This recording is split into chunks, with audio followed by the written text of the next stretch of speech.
Welcome to Sister Sessions, a podcast where two sisters on very different journeys explore what it means to live spiritually in today's world. My sister, Jenny Fairbank, is the co-founder and spiritual director of Wisdom Pathways, a yoga and meditation teacher, and a somatic healer devoted to guiding others toward inner peace. And I'm Susie Gustin, a mom of three, producer and owner of Red City Live Entertainment, embracing life's joys while searching for deeper meaning. Together, we have honest, relatable conversations about finding balance, purpose, and connection in everyday life. So settle in. You are exactly where you need to be. Welcome to Sister Sessions. Hello, thank you for tuning in to Sister Sessions, where we get divine and real. I am Susie Gustin, and I am here today with my co-host and sister, Jenny Fairbank. Hello. Hello, Jenny. And as you can all see, those of you that are actually tuning in, and if you're listening, we do have a special guest in our studio today. We are diving today into a conversation that bridges the heart and the mind, the soul and success. Our guest, Anjali Maazel, is the founder and CEO of Anja Education Consultants, a former Princeton University interviewer, a TED Talk speaker, and a proud mom whose own son recently earned his PhD and now works in tech. What's so special about Anjali's work is that she guides students and their families to see education not just as a race to the finish line, but as a path to purpose. Through mindset, authenticity, and strategy, her students have gained acceptance into some of the most prestigious schools in the world, often with full scholarships. Today, I am so excited to welcome into the Sister Session studio and to explore what happens when we lead with alignment, not anxiety, and what it truly means to cultivate life and education rooted in purpose. Please welcome to the Sister Session studio, Anjali Maazel. Yay. So thrilled to be here with both of you. Thank you so much, Anjali. And we are so excited to have you in our studio today and to have our listeners open up all of the education that you can share with us. And we're going to dive in a lot here. But let's start with you and Jennifer are also friends. Very much so. One of my favorite people in the entire universe. That is so exciting. So would you like to share how the two of you met? Well, I walked into this yoga studio, over 10 years ago. This is when Jenny was still in Austin. And there she was. It was near my house. It was just kind of a question of convenience. I walked in, and from the very beginning, I just kind of, saw how she leads with heart, and, just spending time with her and going and doing some of these yoga sessions. It's just, I always left feeling lighter. And, I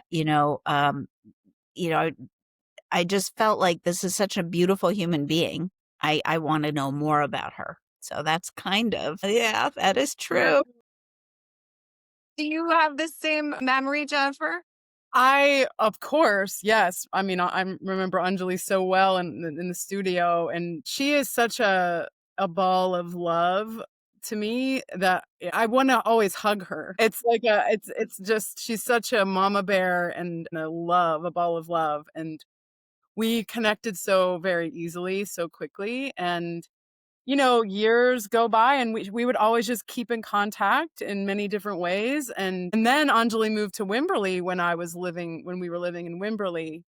And then we reconnected even more because we were so close in proximity. So we got to spend more time together. And it's such a joy to have you in my life, Anjali.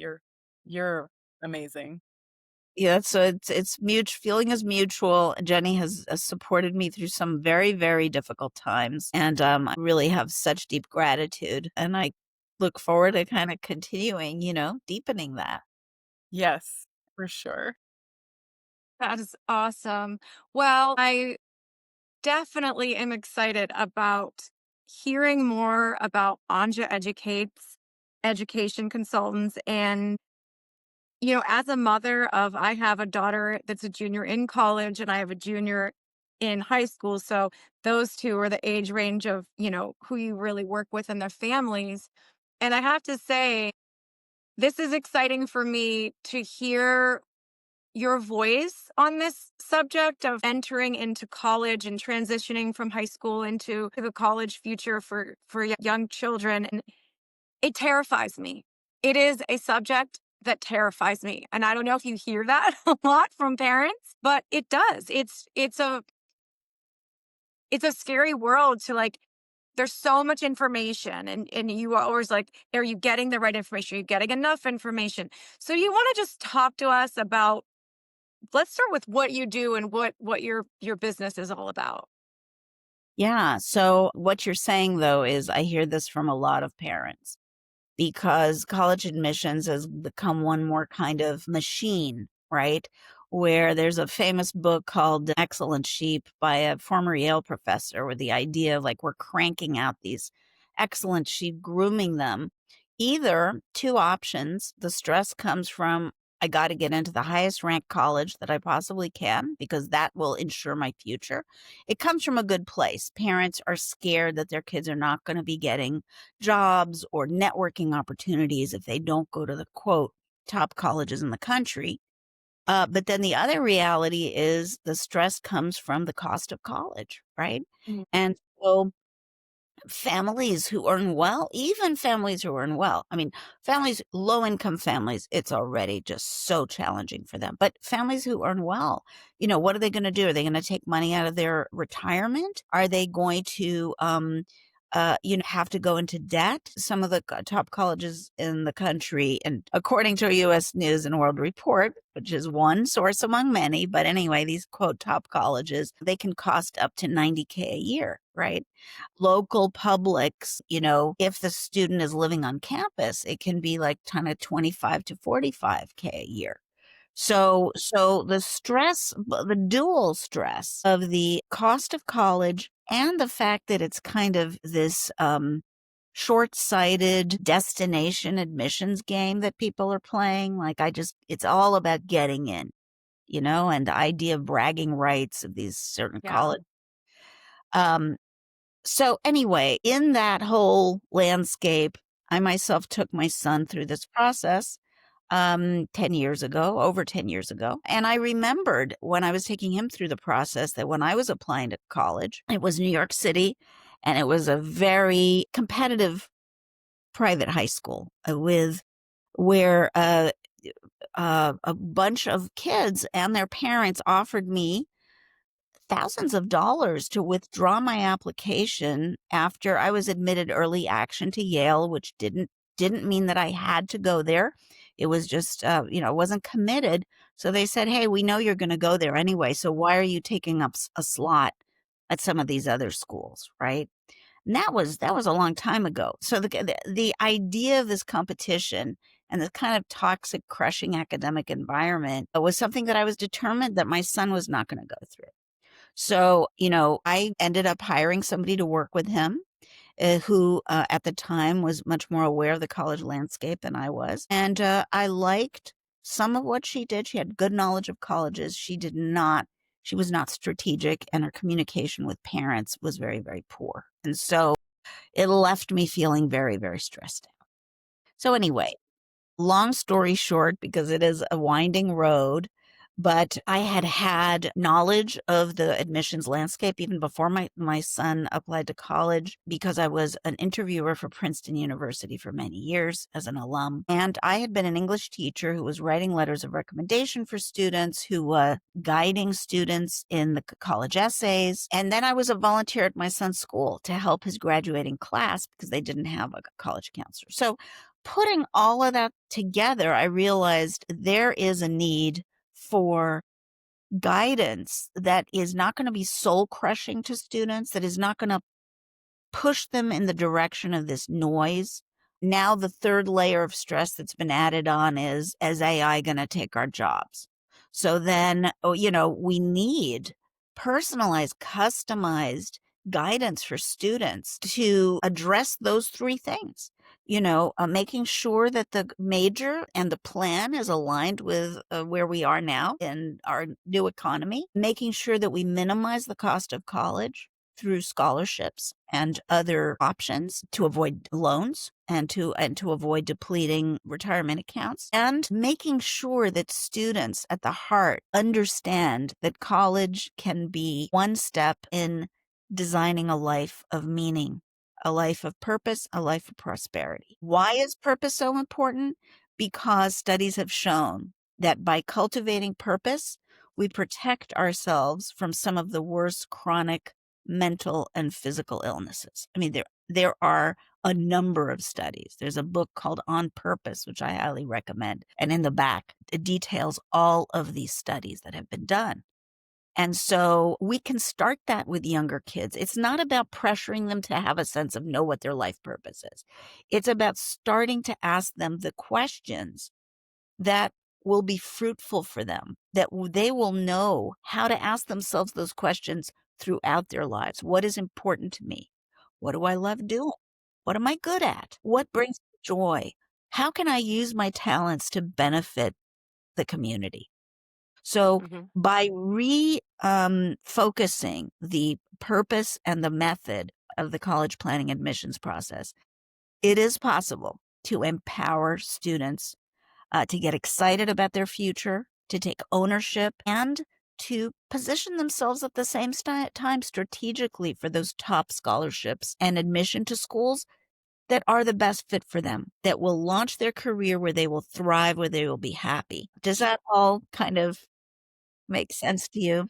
It does. It does. So I heard you talking about you created a blueprint with the 3 C's, and that was incorporated in what you were just saying, correct?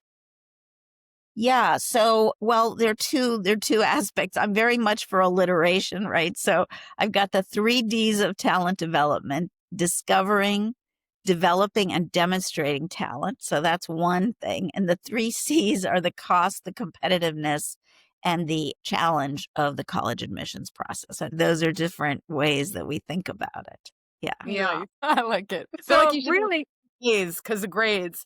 What are your 3 A's? Say it again. I said you have 3 C's and 3 D's, and we're talking about education, so that doesn't what about your 3 A's? When you think about Yeah, A plus applications, uplifting and kind of A-list college lists so that they really fit with the students. And then I think alignment. Alignment is really, really important. Alignment with how can parents really support their kids without pushing them? Support them in finding their purpose without the push. Do you find that a lot of parents are it's too much and it gives the kids anxiety, or how do you see that when you work with these families all the time? Yeah. So often the reason that the families come and toward us, reach out to us is because, and I had a conversation yesterday with somebody. It was exactly about this. Very sophisticated physician. Her husband's a physician, and her son. She said, "I want to protect my relationship." He's in 10th grade. She said, "I want to protect my relationship with him. I don't want to be the one that nags him. I see now that there are things he could do that would be fulfilling, but also that would be strategic for his for college applications and scholarships. But he's not listening to me. And I don't want this to deteriorate over the next 2.5 years." Huh? So she said, "I think it would work a lot better if he heard all of this from someone else." Now, what can parents do?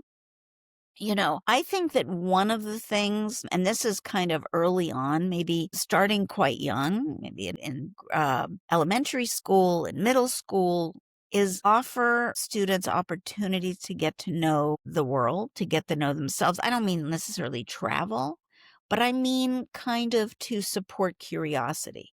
Hmm. One of the things I think is very challenging for parents right now is the whole screen time kind of thing, because vast swaths of time are being basically sucked into consumption. And this physician I spoke to yesterday, she hit the nail on the head. She said, I want my son to move from a sense of, that temporary happiness you get from consumption to the much longer term joy that you get from experiencing and from contributing and from interacting, right? One of our students developed an app which actually ironically pings students when they've spent too much time on the screen and encourages them to put the phone down and to turn to the person to their right, something like that, right? And Mm-hmm. I think, we're finding this a lot. We're finding this especially with boys, a lot of boys. And my own son went through in high school a period where, we thought, gosh, he's spending so much time on that. And I had my own tricks. I did limit screen time. I did, he didn't get a phone until quite late. I mean, there were actual restrictions. And he was the one who always had a book in his hand. He was always reading, also just encouraging exploration. You know, there are ways to do that without spending a lot of money. There are community programs. There are opportunities for volunteering as a family. There are all sorts of ways to get engaged with people, to learn about yourself, to learn about the world without spending a ton of money. Now, of course, there are also paid programs that do this, and they do it very well.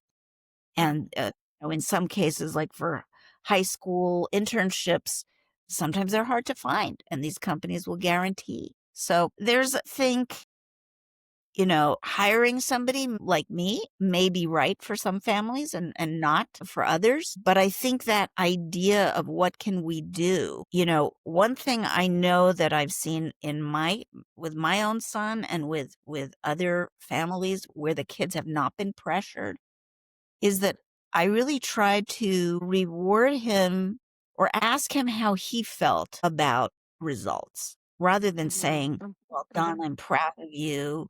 I would say, so how do you feel about it? When he was in college at one point, he said, Mom, where did you pick up that whole therapy kind of talk? Yeah, it was funny. But I see that it actually did help because trying to instill that intrinsic. Because the problem is when we focus on results all the time, we Mm-hmm. don't help the kids get that sense of the inner excitement of mastering something. It's called that, the joy of mastery. How do you coach a family then who goes through the process and ends up with a disappointment? What is the When you say disappointment, what do you mean go exactly? through the college process and they go through the steps and they don't get the college of their dream? What is the next step? How do you coach a family through that? Yeah. So I think the coaching starts earlier than that because the definition of a dream college, this is what we have to redefine. There's a great book that just came out by Jeff Salingo called Dream School. I recommend everybody read it because what we have to do is turn the idea of dream school on upside down. We have to start opening kids and our own minds, first of all, and then the horizons of our kids to understand what is it about college that I really want? What is, when I think of dream school, what am I thinking of? Have I visited the school? Do I know how it compares to other schools? What are the criteria that are important to me? What do I Yeah. want college to do for me? You know? So I think it starts at the beginning. Now, when you get to the other end and your belief system hasn't changed and it's either Harvard or bust, there's very little that can be done, to be honest. I mean, one of the things I do share with students and parents, if they've hung on to those beliefs, which doesn't happen much because our process is so centered on empowering them with a knowledge that they're going to need to make choices that are truly aligned with the student. But if it doesn't pan out for whatever reason, there's something called the CV of failures. which was published by a professor called the Haushofer, I think. And it kind of went viral. And then a lot of other professors and people were publishing that. And it's basically, if you compare his resume of successes and his resume of failures, quote, failures, you see that there are about as many of each. And that our idea of what success is that we never fail. And that's not Mm. true. It's, 10 supposed failures for one supposed success. So that's something that I do send to people to kind of reframe. I think that's the main thing is we have to reframe our understanding of what is going to bring our kids ultimate long-term happiness and success. What is that? I feel like with you, Anjali, and how you've shared with me over the years about your work to some degree, and these kids who are feeling like they put pressure on themselves even without the parents, necessarily, but of course the parents can enhance that pressure. But how do you work with kids? Because I feel like you are all right, also a therapist in a lot of ways for the kids, and you're training them in and how even to deal with emotional space. I would think. How do you deal with that when their emotions are really engaged in this, and if they're feeling like I'm not enough, I don't know if I can do this, I don't feel good enough. How do you build confidence in them? Yeah, that's a great question because a lot of teens are feeling so much pressure. And you're right, some of it is self-inflicted, but a lot of it is from the media, from peers. They're comparing notes. We're working with a student right now who is a dynamo. I mean, she's a rock star. She has no sense of that. Labors over every word in an essay. She'll rewrite it 10 times. And so, one of the ways that, and, she arrived late to us in the process.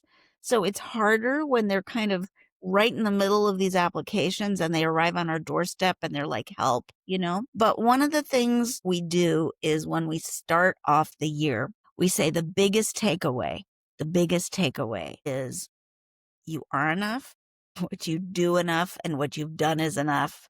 We're here to help you tell your story. I love that. I want to cry. Yes. Yeah, And that's I awesome. know that's what puts you on a whole nother level, Anjali, because not only are you versed in all of this with the grounded part of applications and all of the ins and outs of that, but on the deepest level, and why I think you and I are so connected and love each other so much is our spiritual life. And the deep connection of the greater reality, understanding that there's more to it than the physicality of it and the applications and all of that, and that belief that you are enough is vital, and to instill that in them as best you can with the time that you have with them. I can imagine you are such a pivotal person in their life, and they'll remember you forever when they work with you. What advice do you give parents who have children this high performance level culture that we have now? What advice would you give to parents with high school students today? Yeah. So, let's not have dinner table conversation about college. Let's not make all everything about college. You got to get the grades for college. You got to do this summer internship for college. It's college, college, college. It's enough already, right? So, do show them that you value them for who they are. Don't make it about results all the time, right? And when they come to you pressured, just listen to them. Just listen to them and show them that you're there no matter what. That unconditional support, that excitement. Show them that you get excited when they get, excited about whatever it is, a social engagement or show them that you're on their team, that you're on their side. Now, I know that you know, when the kids are in middle school and high school, sometimes we have to be the bad guy. We just do. I mean, I went through it with my own son, right? There's some of that, but the fundamental underlying message is, I love you exactly the way you are. And I see your strengths. I see your qualities. Those qualities have nothing to do with your report card, with how you compare to other kids, with the name of the colleges that are on your list, with where you go, with, that kind of true sense of, I don't know, I guess devotion, loyalty, belief that you believe in them, that even when they struggle, they're going to have their grades may suffer for some reason or something may happen. But um it's to be there with them, not to, and I know it's really hard when you're your own child. I mean, it's very easy for me to say this, you Yeah. all. Yeah. With my own son, oh my goodness, I went through, because you know what it is? We want the best for them. We Hmm. are worried that if they don't get the grades, if they don't get to XYZ school, if they don't get this internship, if they don't get their job, they're not going to be okay, because it's a tough world, let's face it. And things Yeah. are getting, in some ways, more challenging. Hmm. So it's completely understandable. I feel like, I think one practice that I wish I'd known when my son was living at home, and going through school, was the mindful self-compassion practice, work of a lot of people, including wonderful Jenny, right? Is that kind of, for us to be present with our own feelings and ask ourselves, there's a beautiful meditation, which is loving kindness for ourselves. What do I need right now? It's like, because before we can be fully present with our kids, and I know I'm speaking to the choir and I'm preaching to the choir, but we have to take care of our own emotions. So we have to take care of ourselves emotionally so that we can show up. Now, is that always easy? No, we're rushing around. We've got jobs, we've got family responsibilities, we've got partners. There's a lot going on, but yeah, that's what I wish. I mean, I think I did okay, pretty well, given everything, but I would say that practice is a game changer. What do you think, Jenny? I couldn't agree with you more. Oh my gosh, Anjali. And your son is such a testament to how wonderful you are as a parent. I mean, what an incredible man you have raised. And yes, he has a PhD and all of that, but that's not even the most important thing. He's emotionally intelligent, he's kind, he's loving, he's supportive. You and him have such an incredible relationship, which again is also very telling. And, as you're saying all those things, and I'm thinking about also my sister sitting here with me, and she is all that with her kids, her children. 100% so supportive and loving and open and cheerful. She's a little cheerleader with them. I mean, 100% no matter what they do. Clueless to the college admission thing. Even though I Yeah. have one successfully thriving in college right now, the fact that I have the next one in line, I'm terrified. And I feel like they're so different. Am I gonna help this one this ay ay ay, It's just because you did it once doesn't make it easier the second time. Well, because they're different, right? Because they 100%. personalities, different goals, different where they are at, right? Mm-hmm. Yeah. But yes. And you're different because when you were guiding your eldest through college, you were different, you're a different person. So all of Right. those things. Yeah. It's so true. It's so true. Now, if there may not be, but if there were one simple change that every student could make to improve their applications, is there one little tidbit? Good question. Now, are you talking about when they write their applications, or are you talking about 10th and 11th, 9th, 10th, and 11th graders preparing for the college process? Because it's different. Right. I'm going to say the ninth, 10th, and 11th graders preparing for the process. So they've got a runway here, right? I would say that probably the kind of game changing part is this is something parents can do, right? To some extent, is to connect students with opportunities to explore themselves and the world. Because these opportunities, things like volunteering, things like, maybe a mentorship, they give feedback to the student on, what do I like? What don't I like? What am I good at? What am I not good at? Right. So ideally, it's a win-win path where Yeah. students are exploring what is meaningful to them. They're discovering themselves, they're discovering their strengths, they're discovering and developing skills right through these experiences, but it's also setting them up really, really well to get those merit scholarships, to get the admission to their best fit schools. Because the reality is that a lot of kids have good grades. I mean, that's kind of the baseline, right? They get good grades and good scores. Eventually, they'll need to tell their story in a skilled way, right? When they write their essays. But over time, I think that the biggest kind of contribution to setting them up for success, but in a way that protects their well being, is to do this talent development process, the 3Ds, discovering, developing, and then demonstrating their talents through a variety of opportunities. Mhm. But not So overscheduling them. right. I have 2 questions for you. Do you think that, because you, in talking about that and discovering, and you referred to volunteer work, which I love that idea. However, do you think you get the same benefits from, for example, my son works a part-time job at a gym, just 2 nights a week, 3-hour shifts.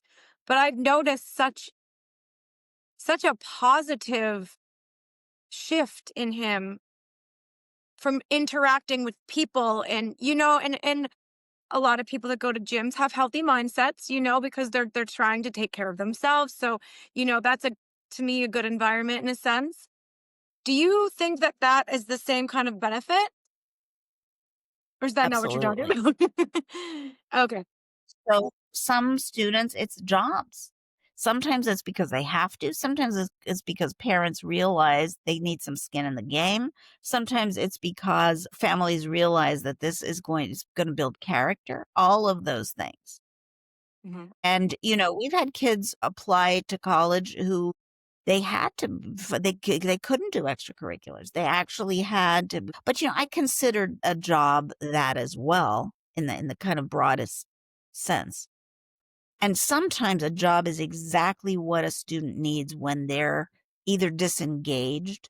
They're kind of like, oh, well, my parents are just going to help me, but they're just not invested. Mhm.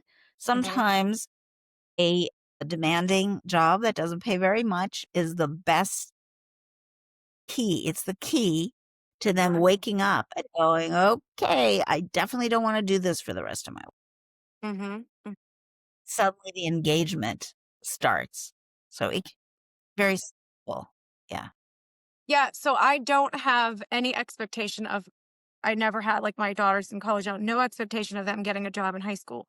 He has this mindset of, he wants to be an entrepreneur, and so he's like, "I'm gonna get a job." So he wanted to explore that, and I mean, it looks to me like, because 'cause I'm always like, "You have all the time to adult when you're older." But he, again, it's only 2 nights a week for 3 hours at a time, but I think it's been a very positive effect. Yeah. I can see that. I can see that. And for somebody who's interested in entrepreneurship, you're going to start to really learn the ropes. Yeah. I think And that's And then he great. started his own mom business too. yeah. Let's like give Duke some more props. Oh, yeah. When he No, was yeah. Yeah, he 15. started his own lawn business, and absolutely he's always finding a way, and I mean, writing down different ideas. It's really fun to see. I wanted to ask you another question. Is this a myth or is this truth? Are the grades your junior year of high school the most important and the only ones they look at? I hear this Okay. They're rumor not. all the time. Yeah, they're not the only ones they look at. The admission offices, they like to see progression, so improvement over time. Some colleges will only look at 10th and 11th grade, some of the California colleges, for example, but most colleges are looking at a cumulative GPA.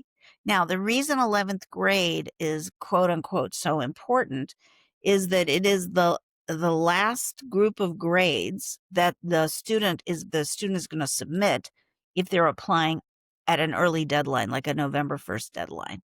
So the colleges are really only going to see the grades through 11th grade. And that is when they may consider, hey, this is when the kids should be at the peak of their academic performance.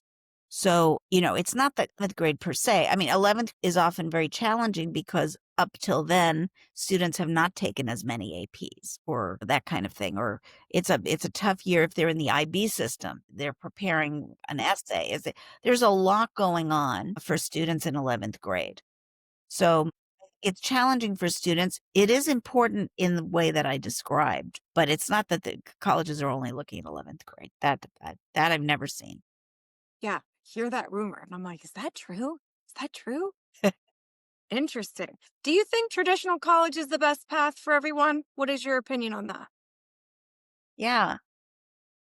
So, I don't think that is the best path for everyone. And now with the changes that are coming through the importance of AI and how that is changing the economy, et cetera, there's a lot of evidence that there are other pathways, there are certifications, there are many other pathways that might be right for some students.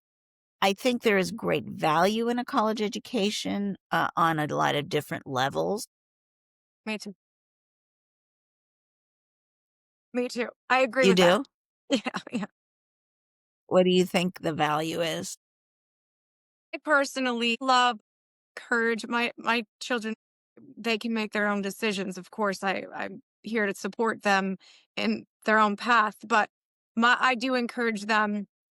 I think that leaving to go to college, going away to college is really, really important because it's a great way to get outside of the box.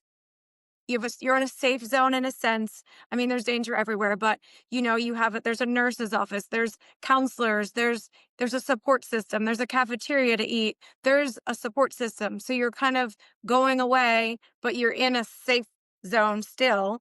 And I just think that it's a great stepping stone into the real world without stepping into the real world first. That's my Yes. and of course, obviously the education that you're getting and you hear students say, "Well, why am I taking this class? This has nothing to do with anything." Well, it has everything to do with everything. It's life. You're learning more. You're just opening up your mind to more. So that's what I like about it. Yeah, I completely agree with you. I think that the way that students grow, you must have experienced this with your oldest, is how they grow after they leave home and they have to fend for themselves. It's just amazing. It's amazing how empowering that is. And then the educational part, the value of those liberal arts classes, it's about learning how to think and how to reason and how to, I mean, even if we're going to be the people who are checking the AI output, we have to know those high level skills. We're going to need those. The McKinsey report, World Economic Forum, and Burning Glass Institute are three really great sources to look at the future of work and what the predictions are. And we look at that every year. We update the way we talk about these careers for families every year. Still, what's high on the list are some of these thinking skills, analytical skills that are used that managers need in all sorts of fields that are growing, but also the communication, the interpersonal, the emotional intelligence, and all of those. Yeah. Yes. What lights you up most about your work, Anjali? It's a good question. I guess when I interview families at the end of the process, sometimes we've been working with them for 4 or 5 years. Sometimes we've been working with them for just a year, right? But at the end of the college admissions process, I do interview families a lot. And what when I hear them say, and we learn these skills that we're going to take with us for the rest of our lives, when I hear the kids say that, I've learned how to become a better writer. I've learned how to talk about myself in a way that shows my strengths. I've learned how to write an email that is going to be effective. I've learned how to, put together a resume that I feel really tells my story. And I've gained confidence. And when I hear that, I'm so happy because this is going to be this is life changing for them. It has been life changing for them. Yeah, that Would you excites. say, yeah, would you say this is your spiritual calling? I don't know. That's a good question. I think that when I'm happiest and when I feel I'm being most effective is when I'm bringing my motivation of benefiting beings into my work. I feel like the spirituality, it's more like, where do I bring that motivation? Because anything can be spiritual or anything can be exhausting and disempowering, right? That's It's right. what do I bring to that? Am I focused on, you know, that this person or that person, asked me for something that I wasn't in the mood to give? Or am I going to focus on, how can I benefit them? While doing what I said earlier, which is like, we have to take care of ourselves. I feel like, especially as entrepreneurs, it's just so easy to be on an endless conveyor belt of, you know, tasks and supporting other people. And so kind of having, nourishing ourselves is so essential, What is Yes. right? your Yes. practice for staying grounded? Mhm. Well, my business partner, who's also my dear friend and mentor, he said to me early on when we started to get to know each other over 10 years ago, he said, lead with the body, lead with the body. So, that means getting sunshine and moving around and eating in a way that supports,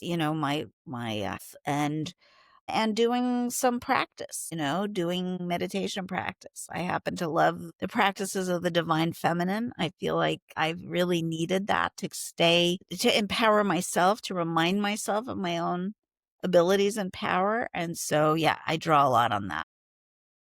Yes, you do. And Tara dance, Anjali, which is such a Yes. powerful body, spirit, all of it together.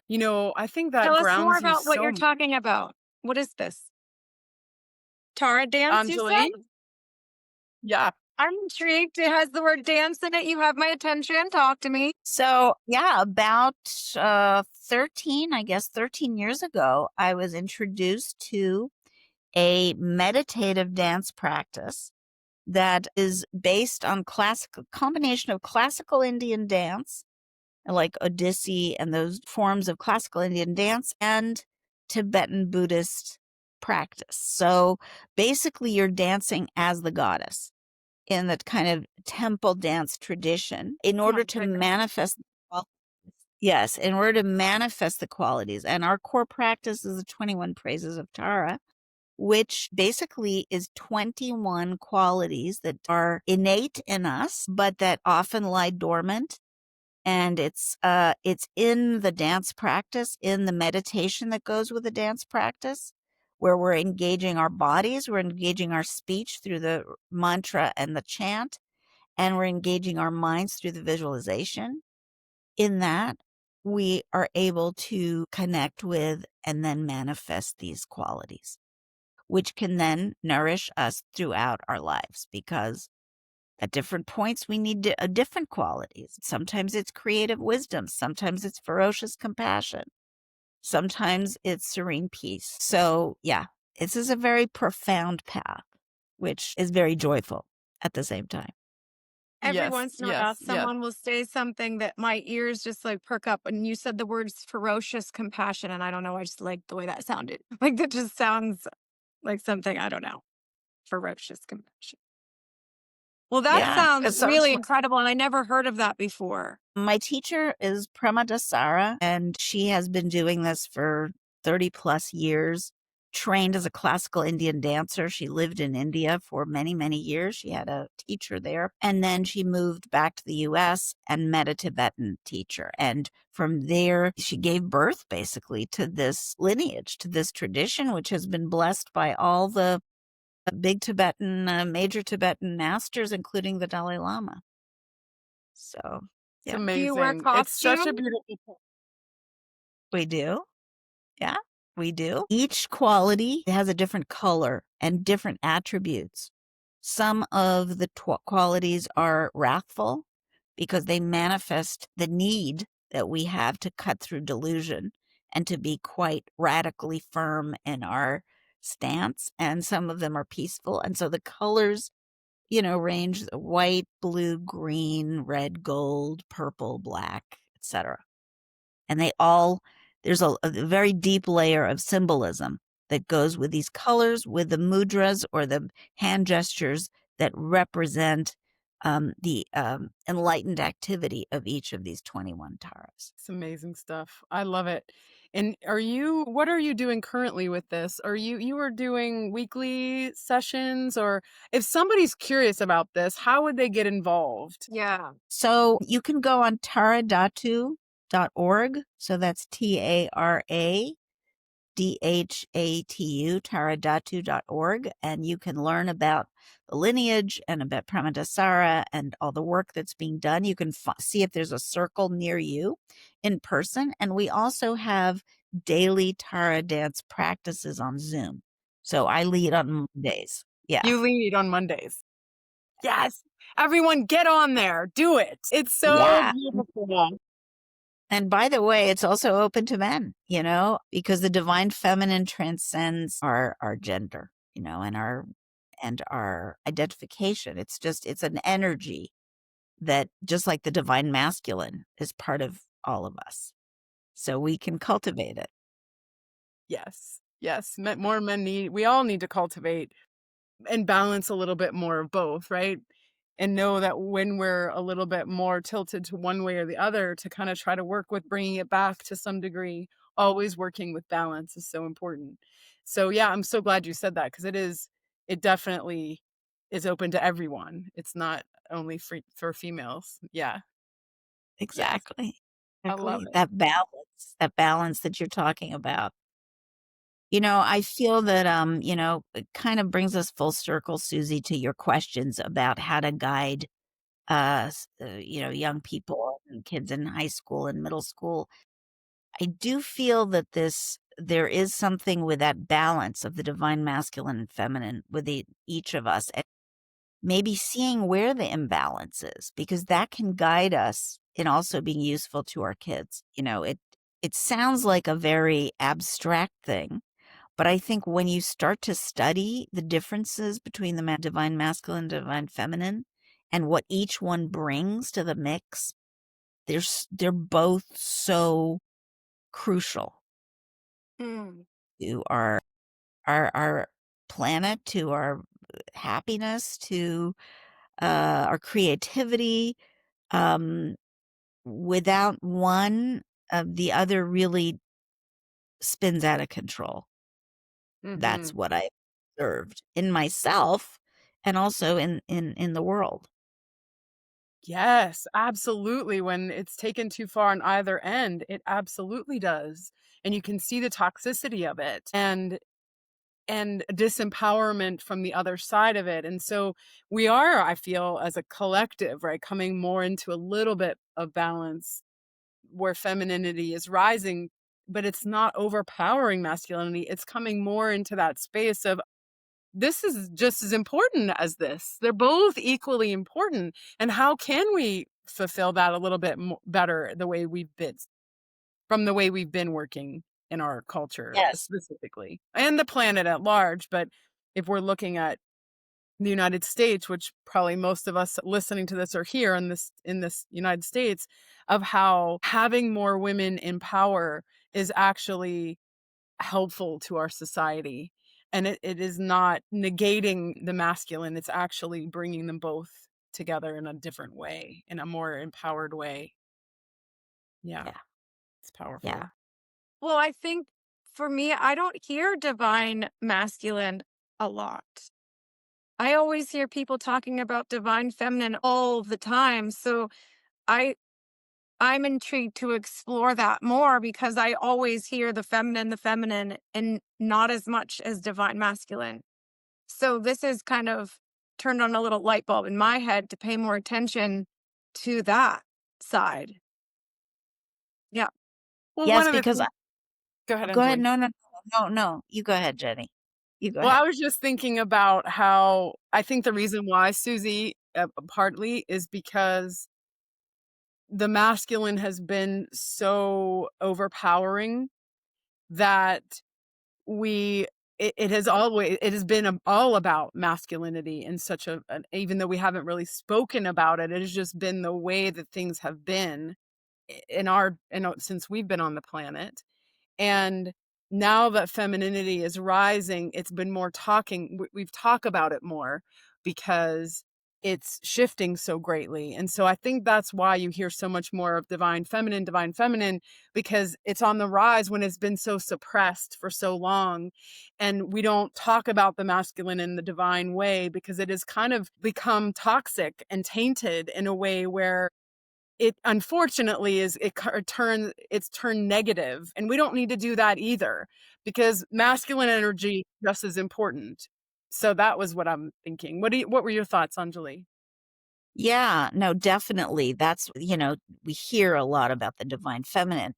I did a really deep dive for 3, 4 years into the divine masculine and feminine, kind of about 10 years ago or so. And when I started to read about the divine masculine, and I realized how essential it is to have our own divine, part of the work that I did was kind of integrating a divine mother and a divine father into myself. And so by understanding what the qualities of the divine masculine were, I started to really call on those when I felt that, the feminine was it needed, again, that balance, right? So they help each other. And one of the things that I read that was so inspiring to me was the idea of this marriage in ourselves of the divine masculine and the divine feminine. And I think, sometimes when our own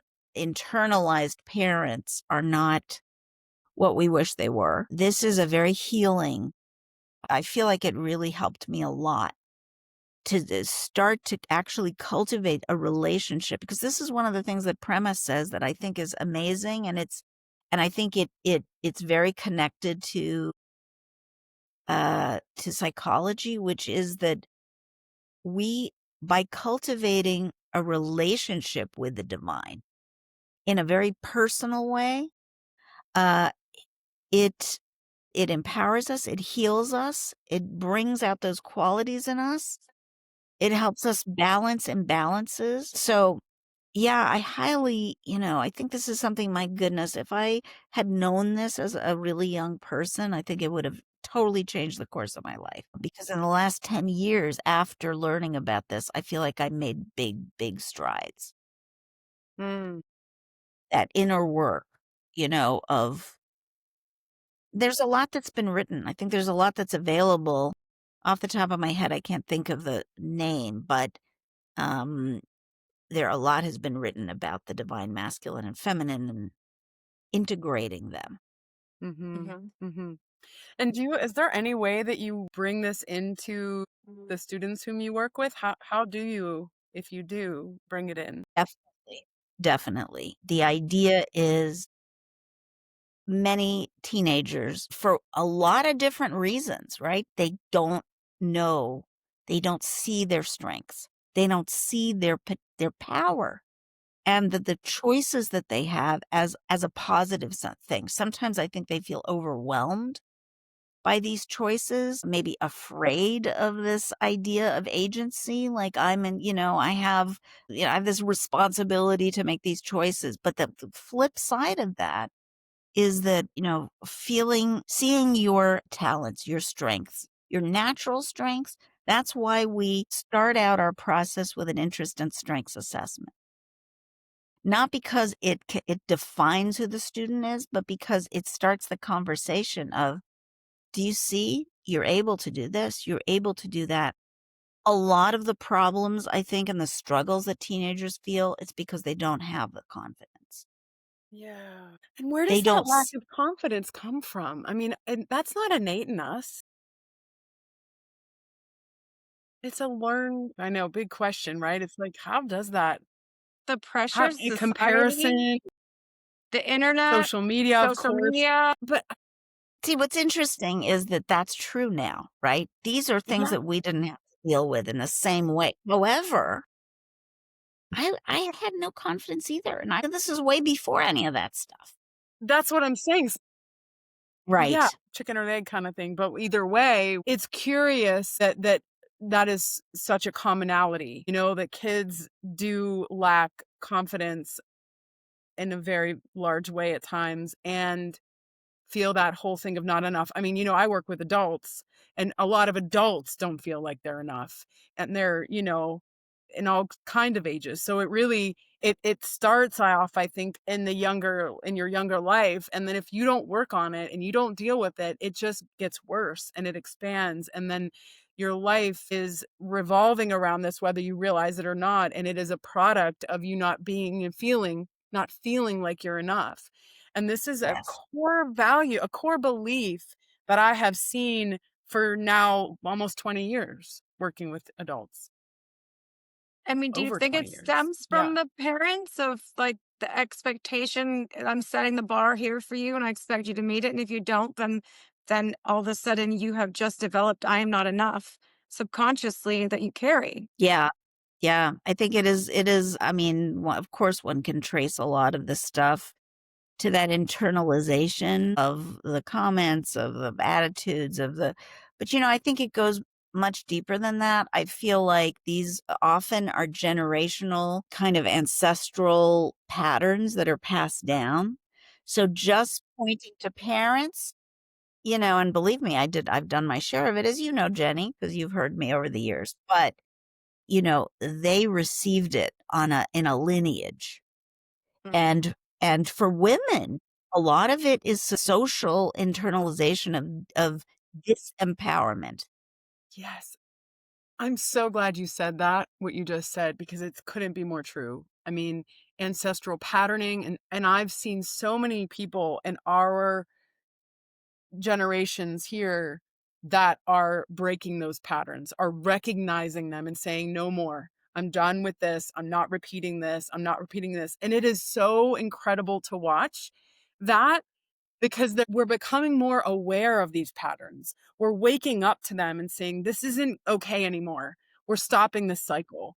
And that takes so much courage and empowerment and will, to do. But when I see people do it, it is exciting and thrilling to know that they're shifting this for the next generations. It's not going to be repeated. Do you see that in the kids? Do you talk about that? Are they aware of that? I think kids are so much more evolved these days.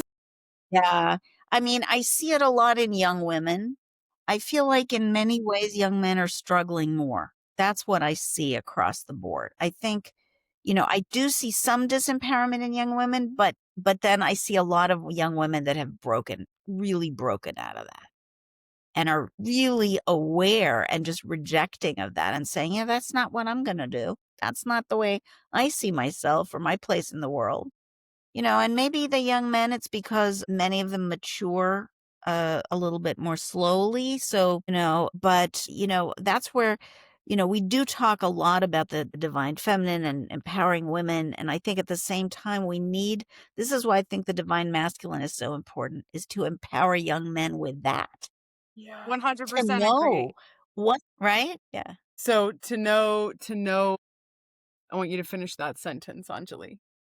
To know that the power that they have is really sacred and that their contribution to the world, they can celebrate their strengths. They can support women in celebrating their strengths and I'm not talking about the fluidity of people having different proportions of these things within them. That's very personal, and how it expresses itself. But I mean, just those energies of knowing that there's a way that those archetypally masculine qualities of, analytical thinking, linear understanding, and, kind of that, the energy that cuts through illusions. I mean, there are a lot of kind of quintessentially divine masculine aspects, and for them to kind of celebrate that and understand that that women's divine characteristics, or that the divine feminine within them is not to be feared. Like, one of the biggest ways that I see that young men kind of have been, in a way, handicapped is by a kind of history of misunderstanding the importance of emotions. And so that balance, that internal balance of appreciating their qualities, of appreciating women's quality, divine feminine qualities within them and women, and kind of finding that balance, I do think that this would go a long way to addressing some of the hostility, some of the hostility that, sometimes women express toward men, and because they're frustrated, and then men, the whole show. Absolutely. Absolutely. Yeah. I'm hopeful. Yeah, I do Go wish ahead, that Susie. this divine masculine was referred to more often. Being that I have two sons, I think that that would be enlightening and something that they're not used to hearing. Exactly. Maybe that's my Exactly. job Because now. sometimes it's like, yeah, maybe that is. Even for young men who are like my son, who's like, "Oh, mom, you're such a hippie," or "Mom, anything spiritual, oh, you're such a hippie," and it makes me laugh. But, even then, there is a secular way of talking about these things that Mhm. can be very beneficial, which is, you asked me, how do I work with the students? I take those elements, that idea of empowerment and showing how a talent, it's not just for ourselves, it's to benefit others. There are ways of talking about these things. Absolutely. Can you talk about your ideal student? Like, what is your ideal student, and when do they come to you, and what is the whole trajectory? If somebody's thinking about working with you, tell us about that. Yeah. So, what's really exceptionally exciting is to work with students early, like starting in eighth grade or ninth grade, right?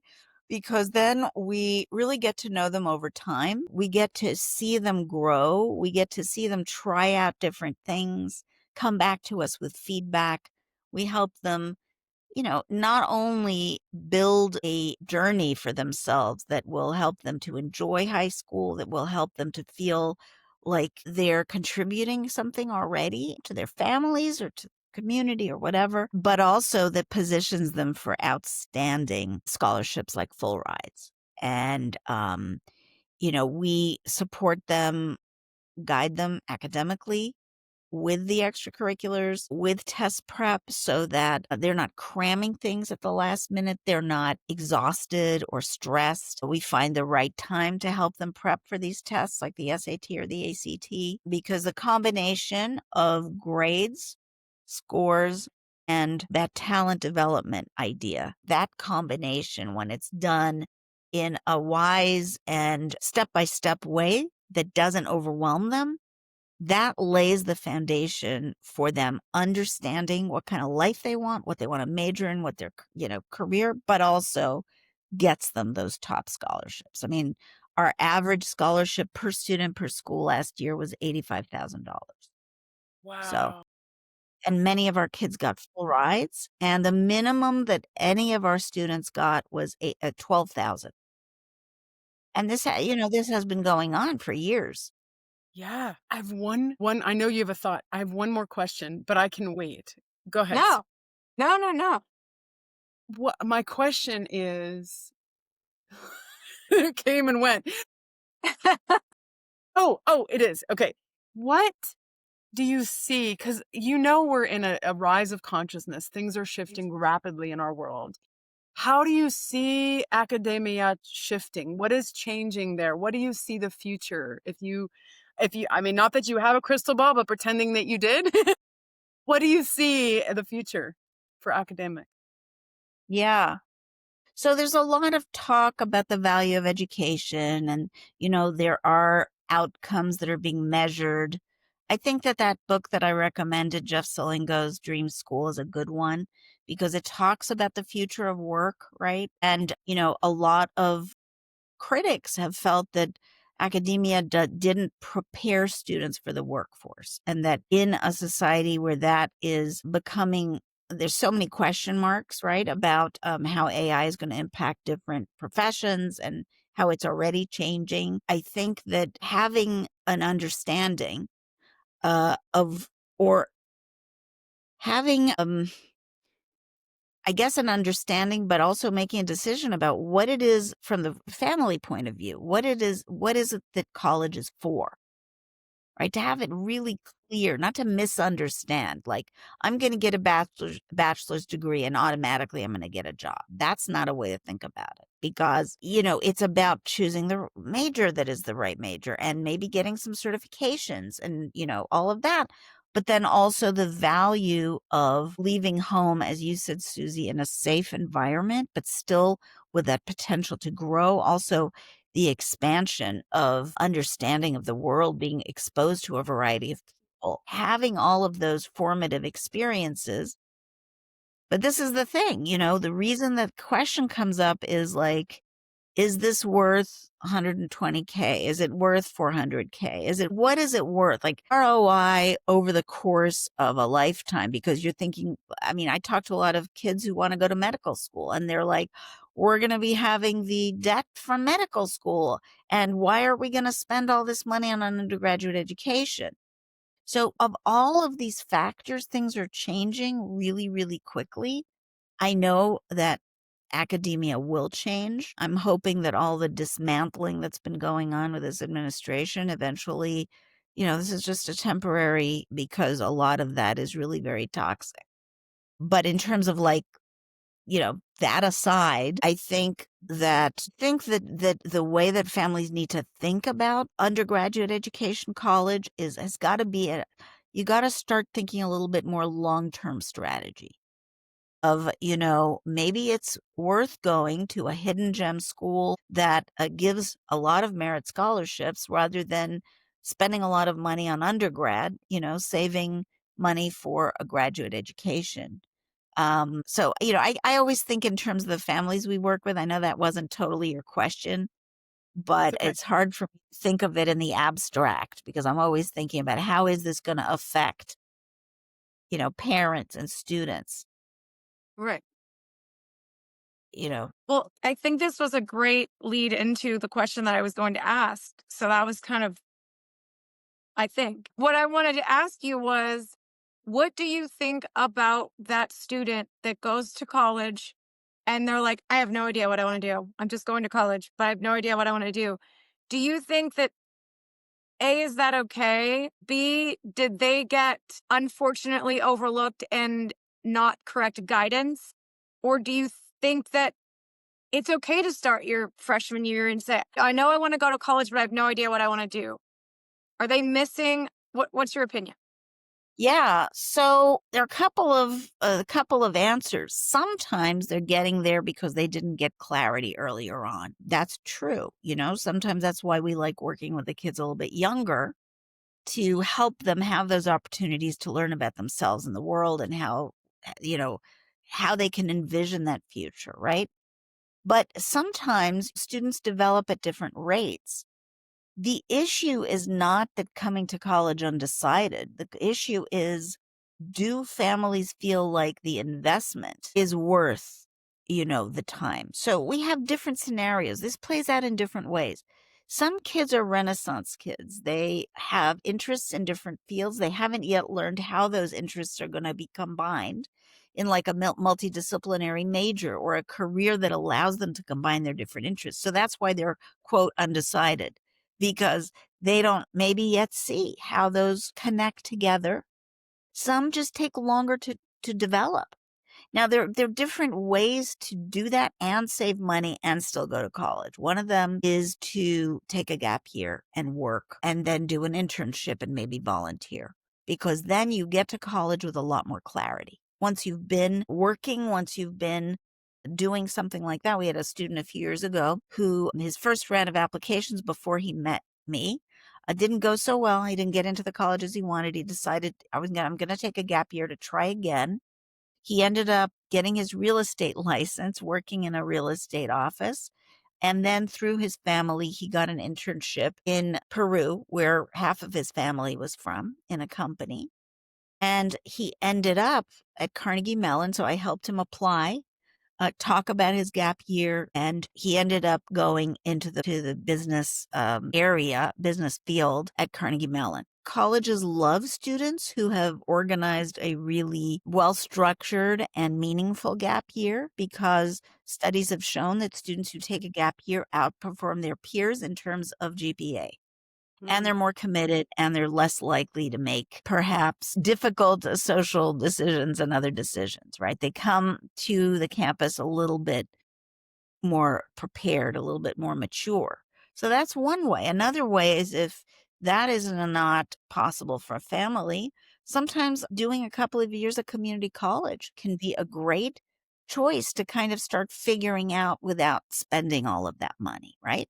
But for some families who don't have to worry about the cost, it's more about giving students the opportunity to get to know themselves in the world and try out different things. And then that's fine. Yeah. It depends, I think, on the family and where they're at. Mm-hmm. Excellent. That makes so much Mm-hmm. sense. Mm-hmm. Yeah, I like that you spoke about the gap year because it's always a curious thing. Is that good, healthy or not? And of course, it's always individual for the person. It But I like definitely depends on the person. Like my gap year was like over a decade. Like, you're not, that's just me. Yeah, no, I get that. I get that. And families, parents say to me, ask me, well, isn't my child going to lose momentum? I think it's very personal. I think that advice cannot be cookie cutter. For sure. Yeah, I joke, but I completely agree with you. Yes, yes, yes. Yes. Well, is everyone ready for some rapid fire sister sessions? Question. Ooh, okay. Sounds Are you exciting. ready, Anjali? I would like to give you some fun rapid fire questions. Okay. Okay, let's do it. We need to have like a theme song music to play before we do rapid fire. That's a yeah. good idea. I'm gonna work on that. You Okay, all Anjali, purpose or passion? I think passion with purpose. You nailed it. That's good. Coffee or tea? Tea in all its wonderful varieties, starting with cheers. Morning person or night owl? night owl. Have to admit, love those late night sessions of the music and the moonlight and the quiet. Okay, where is your favorite place to write or think? Hmm. In bed. Yeah. Do you have like one of those things, those writing boards? Yeah. Yeah. I have something I put on the pillow that, yeah, definitely. Definitely. Think about forts that were done in the bed, and there are a couple of writers who've been very partial to the bed. Just Yeah, yeah. a book that changed your life. Book that the Brothers Karamazov, Dostoevsky, my favorite book because of the character of Alexei, who is this kind of what I would love to be if I could, just in service to others and basically happy because when you're not obsessing about yourself, you're a happier person. Yes. Okay. What is your favorite mantra or quote? My favorite what? Mantra or quote? I rejoice in the opportunity to love and be loved fully and completely. Will you say it again? I rejoice. Actually, there's a first part of that. It's what I say to myself when I'm feeling vulnerable in a situation, in a relationship. I say, I am feeling vulnerable and I rejoice in the opportunity to love and be loved fully and completely. That's great. It always makes you Um, feel better, I'm sure. It does. It really recalibrates the whole thing, Wow. diffuse the whatever obsession of the day. What is one word that your students would use to describe you? Just came out with a funny one. I don't know if you want to use this one. Probably not. So I'll give you two. But one of the funny ones that one person said to me once is dream crusher. Now, let me explain. I have to be the bad guy. yeah. And as in, don't waste your application on Harvard. It's not going to happen. I never say that. Okay. I never say that. But sometimes I do have to, because if I don't do that, I'm not doing my job, right? I'm all about empowering students, but also giving them a sense of what is going on out there, right? And so kind of anyway, don't use that. That's It's It's awesome though, funny. It's Anjali. funny. Yes. Because well, it's true, totally. you're practical, and I think that's so important that you're not just like, "Yeah, I'll get you into Harvard. I'll get you." I mean, you're practical, you're real, you're grounded. You're like, "Yeah, let's focus over here." Totally pictured in my head like a high school student being like dream crusher. The kids said that to me once. She, mind you, she's at her dream school majoring in exactly what she wants to do. Of course You know, she is. yeah. But I didn't. Okay. Do you want to keep that one, or I can tell you another one? Well, I'll take the other one too. What's the other one? What was your exact question? What is one word that your students would use to describe you? Okay, I'm thinking of the couple of people that left me love poems in the testimonials. So more than a couple, a few. My goodness, you scroll, scroll, scroll, scroll. There's so many. There are so Man, many. you are really touching lives. There's so many. Yeah, There are. I have to say, I guess empowering. Not that that's small. I know. You're like, well, I guess I'm empowering. Anjali, your work is so important in the world. Thank you so much for what you do. Yeah, I mean, as Jenny would say, being of service, right? I mean, that's being of service in all of its glory right there. What you do. Yeah. All right, we got a couple more here. If you could interview one historical figure, who would it be? Probably Mozart, because I've always felt that his music is, I don't know, it's that balance, the heaven and earth coming together, masculine and feminine coming together. It's just, to me, it's just perfection. And I would, I just would like to talk to him. Now, maybe he's exactly what, as he was portrayed in Amadeus, with those, based on the letters that he wrote, it was just a quote, just a channel, right? But you're never just a channel. I don't believe that. I'd like to really, yeah, that would, because it's, the beauty of the world to me is something that is part of what saves us, protects our hearts, protects our optimism, keeps Yeah. us going when it's dark, and to me, he's one of those lights. And so it just, yeah, would love to, but be able to speak German well enough to be able to talk to him. We have two more rapid fire questions, but I'm going to give you my own question quickly. But because you just touched on something I would love to know. I read that you speak 7 languages. Please share. What are they? And that is very impressive. Okay, so French, Portuguese, Italian are my strongest languages, and then Spanish after that, and then after that, German, and then after that, Russian. So most of these languages I learned as a little kid, touring around with my father and living in these different countries and making friends and all of that, and then building on that. Russian I learned in school, in high school. Yeah. I'm not fluent in that, but the others, yeah, pretty good. Wow. That's awesome. Okay. Where is your dream vacation destination? Italy. Mm.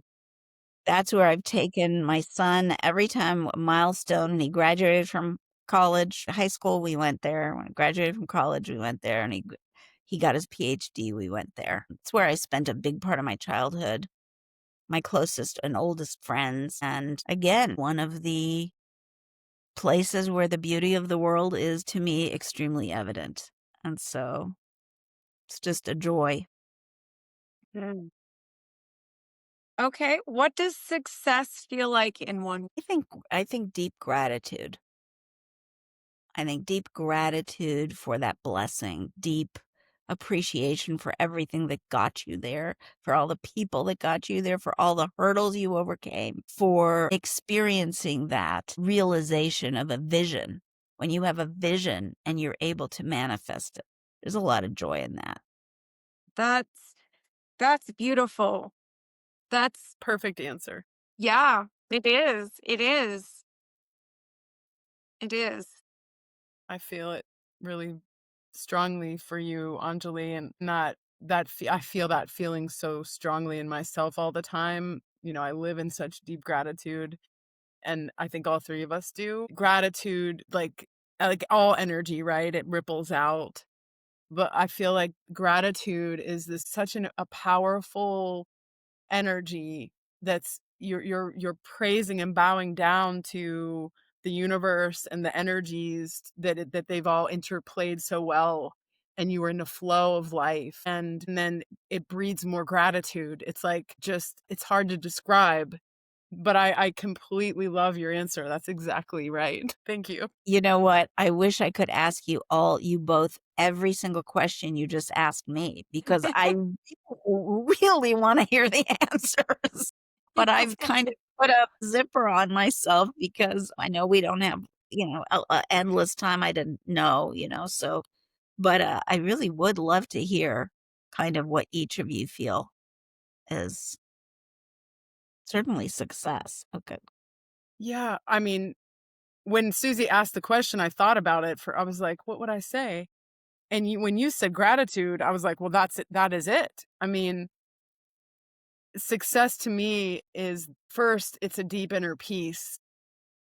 It's like a peaceful feeling, and then this immense gratitude that comes right after it. It's like a wave. It's like I feel peaceful and I feel so grateful that I can be of service in the world that I know is my purpose and my passion. Like, I am here living exactly the way I'm supposed to be living. And I honestly feel like everyone is. They might just not either realize it or accept it because they have that deep embedded core belief of I'm not enough. But I still feel like we get there anyway in a lot of ways, because it's the universe and all the energies are going to align us to provide what it is that we came here to do. And we can thwart that. We have choice, right? We can disregard it if we want. I think a lot of people, though, really do show up for themselves. And, when they find that passion and purpose, and it doesn't have to be one thing, it can be multiple things. And you live in that place of being of service, which I find is crucial. Like, when you kind of, like you said, Anjali, earlier, forget about yourself and you'll be happy. I mean, it's a common thing in the spiritual kind of world. We talk about, like, be of service, and you will be full of joy and gratitude naturally, because what you give, you get back. It's this beautiful cycle, right? And we are one. There's not a separation. The illusion is strong, but the reality is we're one energy field that gets to experience and create with in the field. And so, being co-creators and being of service, we're not only helping others, we're helping ourselves in conjunction with that. It's how it has to go. So that's why I think we feel so much joy when we give, when we share our gifts with other people. Anyway, Mhm. I could go on, but Yes. that's powerful. So true. Mhm. So true. Yeah, everything you're saying, for me, having the three kids, it just literally defines, for me, motherhood. You're never thinking about yourself when you're parenting. I mean, at least I can't imagine how you would. You're always just you're thinking about your kids. You're never thinking about reflecting on yourself. It's always like, and then you get so much back because you're being of service to them, and you get back that love that's unconditional, and it's just like, mhm. So, so true. Yeah. That I feel like the path of, certainly for me, my son taught me how to really love without any boundaries and how to give, beyond what I thought my capabilities were. Mhm. Um, yeah. Yeah. Amazing. I love it. Thank you. So, this has been such a I love this episode. I'm just love this conversation. I really mean that deeply. Anjali, can't thank you enough for coming on here and chatting with us and sharing this beautiful conversation. And I hope that the parents that are listening that have, children that are growing up in the years of leading into college heard this and get some good feedback. And I would love to share in our show notes how they can get in touch with you. I know that you do have your website is I've spelled ANG And and on ANJ, that's right. And I have it anjedu.com. that's it. That's it. anjedu.com. Yes. So if you would like Fantastic. to learn more about what it is that Aunt Anjali does to help families through the college process, please visit her website. And any last words, Anjali, that you would like to share with our listeners? I love that you guys are doing this together. That is so lovely. And so that in itself, just the fact that you're having these conversations together as sisters, as actual sisters beyond the, sisterhood of all of us, I think that's a really beautiful message. And, I'm so glad you're doing that, because sometimes a lot of the things that can separate us inside family from each other, are not worth the energy and the time spent. And I really love the fact of seeing you kind of do this project together. I think it's very inspiring. And Thank you. It's a joy. thank It's a joy. It's such a joy to be with my sister like this, and in so many levels, and such a joy to bring you, my dear friend, onto this show with us to, share you with the world, because you are such a light and such an amazing soul. And I know you've helped probably at this point thousands of students easily. And it's so much deeper than getting into college, as you know. I mean, you are changing their lives, you're empowering them, or teaching them things that they aren't learning in school, with emotional intelligence and different skills that are vital. And I'm just so grateful for that, for all the kids who get to work with you. I'm so grateful for what you're doing. So keep going, sister. I love it. you so Absolutely. much. And thank you for having me on and giving me this opportunity to spend time with both of you. Because you too are very bright lights, and just it doesn't take more than a few seconds to feel that. So I'm so thrilled. Thank you so much. Truly appreciate Thank it. you.